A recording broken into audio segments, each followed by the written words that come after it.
for having me here today.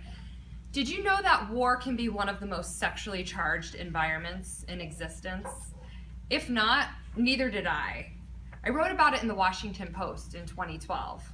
I had no idea that a combat zone would be such a sexually charged environment. Blame it on amped up testosterone pouring out of aggressive, athletic men, or blame it on combat stripping even the strongest of men and women down to their core raw emotions. Combine that with forming special bonds with comrades who promise to have your back and ensure your safe return home, including sacrificing their life for yours. What do you think happens? Later, we're going to watch the film The Invisible War to learn about the lives of many brave women and the battle that they've endured with respect to sexual assault. I'm here tonight to augment that dialogue and tell you what specifically happened to me. I want to educate you on my personal experience with unwanted sexual contact in the military and to see how I've responded and how that's impacted my life.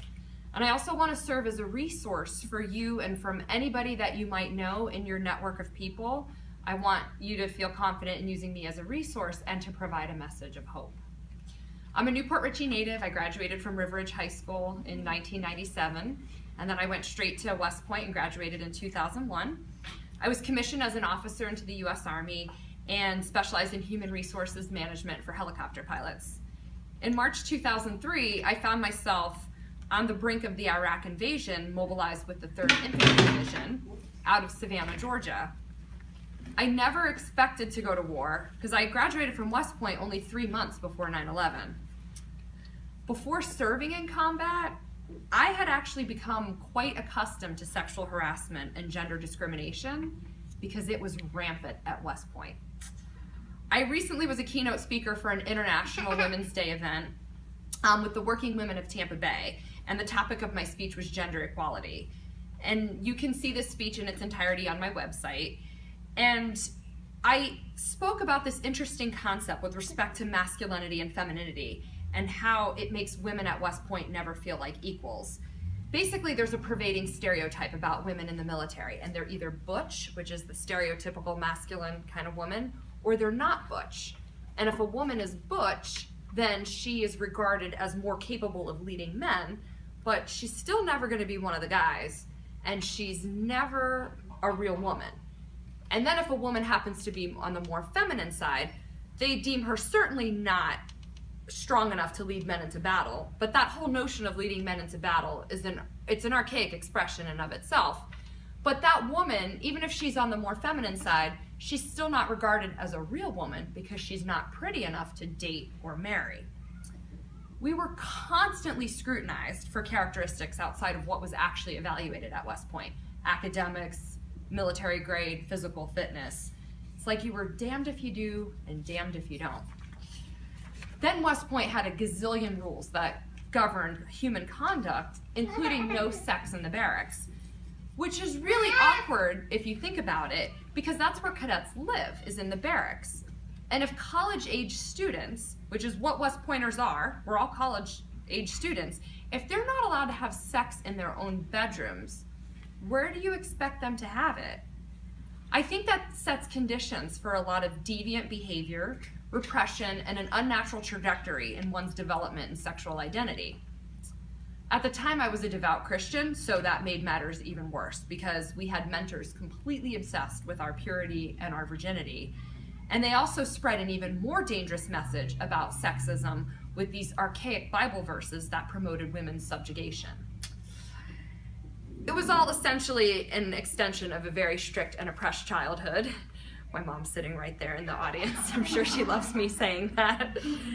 But that's how I ended up being a 24-year-old virgin on the battlefield. Oh, what I would have told that 24-year-old self. Well, that's actually a big part of what I do now, the platform that I've created, so I can warn these young, brave, ambitious, yet naive women who want to serve their country.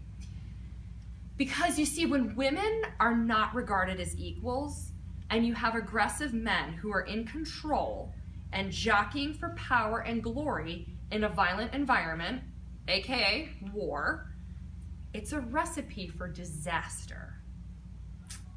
Military sexual trauma, or MST, it's the term that the VA, the Veterans Administration, uses to refer to experiences of sexual assault or repeated threatening sexual harassment that a veteran experiences during their military service. MST falls on a spectrum. Despite what gets highlighted in the media, not every woman who served in the military was raped or assaulted. It's an astronomical percentage, and we're about to learn about that with the video. But don't assume every woman has experienced this, because I have a lot of people coming up to me and they think that's what happened. They automatically assume you're a woman who served in the military, you must have been raped, and that's an inaccurate assumption. But many women have experienced relentless harassment and unwanted sexual contact, which is where I fall on that spectrum of MST. Unfortunately, with the military being a stringent environment, it fosters competition as much as it does camaraderie. So sometimes veterans, they can feel so competitive that if a woman wasn't raped, but she was still mistreated, she feels like she's ashamed for having these normal experiences and reactions, these psychological reactions to being mistreated, and she's not gonna get the help that she wants and deserves. And that needs to stop, because all women who have been violated deserve to get the best treatment and support possible. When I was in Iraq, I experienced harassment from every echelon of my chain of command and my peers. It started with my unit commander. He was this colonel, and he wouldn't let women have any privacy when they slept or when they changed their clothes.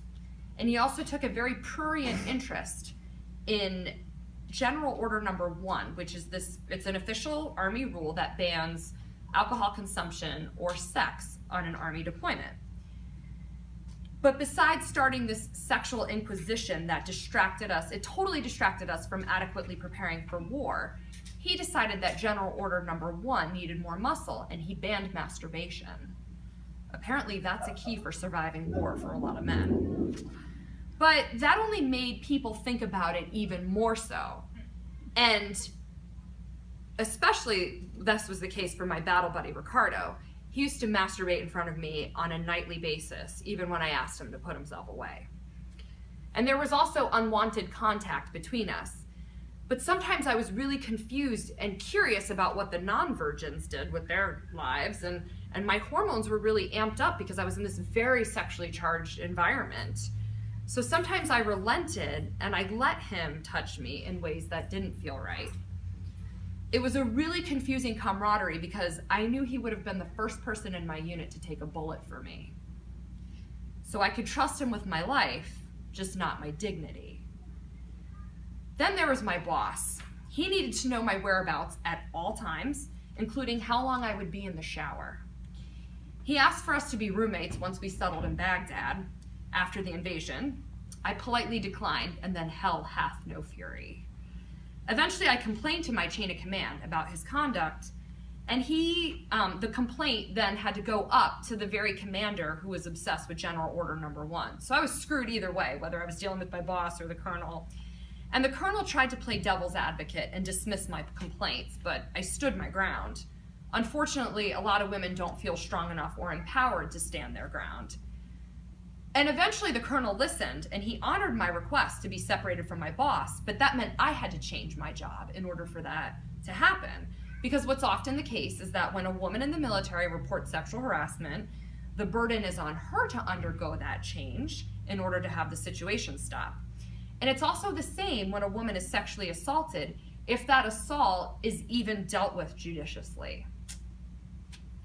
The military never allowed me to live up to my full potential. And neither did the corporate world, which I worked in for 10 years after the military, but that's a completely different story. I figured out how to make really good money, but I was still mistreated a lot because of my gender. So this problem exists beyond the military. Being violated and undermined, it definitely impacted me psychologically. I've had my issues with mistrusting authority and not meshing well with authority figures. And I've also struggled with PTSD, anxiety, depression. And just over 2 years ago, after a divorce and the death of my father, I even had a suicide attempt. I've been on a serious journey of recovery up until, for a while now. And sometimes that recovery can feel like a full job in of itself. And I want to let you know what's helped me. So for starters, psychotherapy, a lot of it. I was fortunate enough to be able to receive this from somebody in private practice for 5 years when I lived in Boston. And I did that up until I moved back to Florida recently. And thankfully, he's always available via Skype if I ever need him, because I think getting that kind of consistent care is really important. And I've also launched this platform called War Virgin, and that's my name of my company. It's my platform of personal liberation and equality. And through War Virgin, I have a forthcoming memoir and a musical comedy show, because comedic satire, it's my favorite way to convey my really absurd military experiences. And I'm also launching a military mental health consultancy to train mental health providers on how to better understand the military and treat their veteran patients. My memoir and show, they're titled War Virgin. It's my story of repression, temptation, and liberation. And it takes readers and audience members on a journey of my childhood, my time at West Point, in Iraq, and then the aftermath. I want everyone, and I hope my book's going to be published in just a few short months, and my next show tour is going to start in September. And I've got business cards back there with my information, and so we can stay in touch and keep you updated on the latest happenings. My main thing is I want everyone to be inspired to emancipate themselves from their own oppressors, even if that oppression is self-inflicted. And it really breaks my heart to see my women comrades suffering in silence because they don't feel like they can come forward. They don't want to relive their past. They don't feel like the system out there is going to get them the justice that they need. So I'm speaking out for all of us. And I'm pouring my heart out to inspire this much needed change. And I hope that it encourages more women to come forward with their own stories, their own candid accounts of their narratives. Because history and literature, they're only reflecting a fraction of what really transpires in the military. And it's time to change that. And you wanting to be an informed public, the general public, you deserve to know the full picture. But even War Virgin isn't enough for me. I still need a strong community. And that's why I moved back to Florida recently, and I currently reside in Dunedin. The VA has expanded on its Sexual Assault Awareness Month, and the VA's expanded on this, and the theme is Recovery from Military Sexual Trauma, Strength in Community. And it's about feeling embraced and supported in a nurturing and warm community of people who care. And I have that here, and you are all a part of that. You're validating me just by listening to me here tonight, and I really want to thank you from the bottom of my heart. I have yet to watch The Invisible War. I've honestly been avoiding it for a really long time because I haven't felt healthy enough to watch it until more recently. And so I'm happy that I get to watch this important narrative being in a safe environment here in my hometown and surrounded by loving and caring people like you. So thank you for being a part of my community, and there'll be more to follow after the film.